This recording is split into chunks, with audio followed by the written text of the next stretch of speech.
ये कहानी है उस लड़के और लड़की की जो अपने प्यार के सहारे अपनी सारी खुशियाँ एक साथ बांट रहे हैं और उन्हें दुगना कर रहे हैं और अपने गम बांट कर उन्हें कम कर रहे। इस कहानी में अनिरुद्ध नाम का एक लड़का है और प्रिया नाम की एक लड़की है। अनिरुद्ध बड़ा ही सीधा साधा लड़का है। अनिरुद्ध के लिए उसका परिवार ही सब कुछ है। अनिरुद्ध अपने परिवार के लिए कुछ भी कर सकता है, इसलिए वह दिन रात मेहनत करता है और दिन रात मन लगाकर पढ़ाई करता है। साथ ही साथ कुछ काम करता है जिसे कुछ पैसे कमा सके। अनिरुद्ध दिन रात इसलिए मेहनत करता है ताकि वह पढ़ लिख कर कुछ कर सके, बड़ा आदमी बन सके और अपने परिवार का नाम रोशन कर सके। अनिरुद्ध की यही ख्वाहिश थी कि अपने माँ बाप को वह खुशी दे सके जिसके वह हकदार हैं। अनिरुद्ध इंजीनियरिंग करता है, साथ ही साथ वह पार्ट टाइम जॉब भी करता है। अनिरुद्ध चाहता है कि वह बहुत बड़ा आदमी बने, उसे अपने करियर में सक्सेस मिले ताकि आगे चलकर उससे उसके परिवार को किसी भी तरह की मुसीबत का सामना न करना पड़े। अनिरुद्ध रोज की तरह अपने ऑफिस जा रहा था। वहाँ आज उसके ऑफिस में एक प्रिया नाम की लड़की ने न्यू ज्वाइनिंग की। प्रिया को देखते ही अनिरुद्ध को उससे प्यार हो जाता है, पहली नज़र वाला प्यार। प्रिया भी अनिरुद्ध की तरह ही सीधी साधी लड़की होती है जिसके लिए उसका परिवार और उसका फ्यूचर ही सब कुछ है। वह अपने माँ बाप का हाथ बटाने के लिए पढ़ाई के साथ साथ पार्ट टाइम जॉब भी करती है। प्रिया लेकिन अनिरुद्ध से थोड़ी सी अलग है। अनिरुद्ध अपने माँ बाप के कहने पर चलता है, जैसा वह कहते हैं वह वैसा ही करता है, लेकिन प्रिया अपने सपनों को जीना चाहती है। वह अपने सपने पूरा करना चाहती है। उसका जो दिल चाहता है वह वही करती है। उसने कभी दुनिया की फिक्र नहीं की, लेकिन उसके परिवार की पुरानी सोच उसके सपनों के आड़े आ गई। इसलिए प्रिया अपने सपने अब तक जी नहीं पा रही थी, पर उसके मन में अभी आशा जगी हुई थी। उसका भगवान में भी काफ़ी विश्वास था। उसे यकीन था कि एक न एक दिन उसके सपने ज़रूर पूरे होंगे। जब अनिरुद्ध और प्रिया की पहली मुलाकात हुई, अनिरुद्ध उसे अपना दिल दे बैठी। उस दिन से दोनों में दोस्ती हो गई। प्रिया को अनिरुद्ध का स्वभाव अच्छा लगने लगा।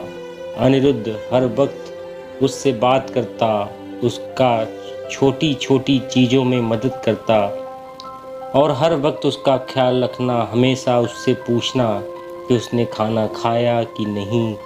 धीरे धीरे प्रिया भी अनिरुद्ध को पसंद करने लगी थी।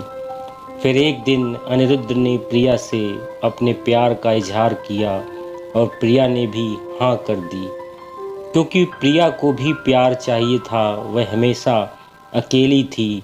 अंदर से उसे कभी इतना प्यार नहीं मिला किसी से, और ना ही किसी ने कभी उसकी परवाह की। अनिरुद्ध का ऐसा स्वभाव प्यार भरा और परवाह करने वाला देखकर प्रिया ने उसके प्यार को कबूल किया और अपने प्यार का भी इजहार किया। इसी तरह दोनों एक साथ घूमते मिलते, एक दूसरे से बातें करते और अपने प्यार की खुशियों के पल समेटते रहे। प्यार में मीठी तकरार तो होती ही है। इनके बीच की तकरार हुई, पर इन्होंने एक दूसरे को समझा, एक दूसरे को संभाला और हमेशा एक दूसरे का साथ दिया। अनिरुद्ध और प्रिया दोनों एक साथ कॉलेज जाते हैं, एक साथ काम पर जाते हैं, जहाँ जाते हैं हमेशा एक साथ एक दूसरे के साथ रहते। इसी तरह खट्टी मीठी यादों के साथ दोनों ने एक साथ 4 साल गुजारे। साथ ही साथ प्रिया इंजीनियर बन गया, जिसकी काफ़ी अच्छी नौकरी है। और प्रिया भी एक राइटर बन गई, साथ ही साथ वह अच्छा गाना भी गाती है। अनिरुद्ध ने उसका सपना भी पूरा करने में मदद की, गाना गाने का और अपनी आवाज़ को लोगों तक पहुंचाने का। इतना समय साथ गुजारने के बाद दोनों के बीच में प्यार बहुत गहरा हो गया। दोनों एक दूसरे के बिना अब जी नहीं सकते थे। दोनों एक दूसरे के दिल की धड़कन बन चुके थे। दोनों ने सोचा कि वह अब अपने परिवार वालों को उनके रिश्ते के बारे में बताएंगे। जब दोनों ने यह बात अपने घर में बताई तब दोनों के ही परिवार वालों ने इस रिश्ते से इनकार कर दिया। इनके दोनों एक कास्ट के नहीं थे, दोनों अलग अलग कास्ट के थे। उनके परिवार वालों को ये मंजूर नहीं था कि उनके बच्चे उनके खिलाफ जाकर, बिरादरी के खिलाफ जाकर, अपनी कास्ट के खिलाफ जाकर किसी और से शादी करें। उन दोनों के परिवार वालों ने उनका मिलना, फ़ोन पे बात करना सब बंद कर दिया।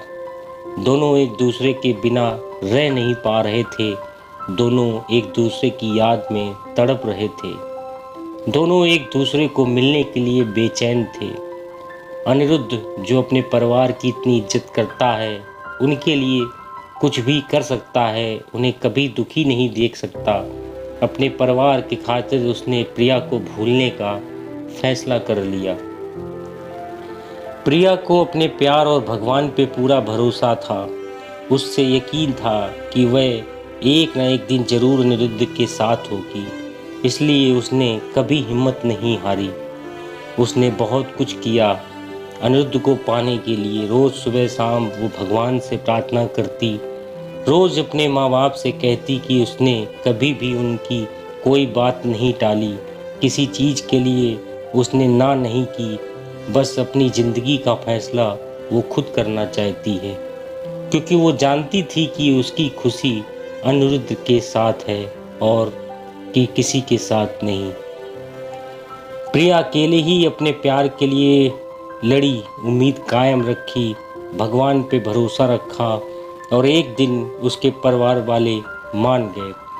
काफ़ी कुछ प्रिया ने सहा, काफ़ी गिले शिकवे हुए, नाराज़गी हुई, लेकिन आखिर में सच्चा प्यार जीत गया।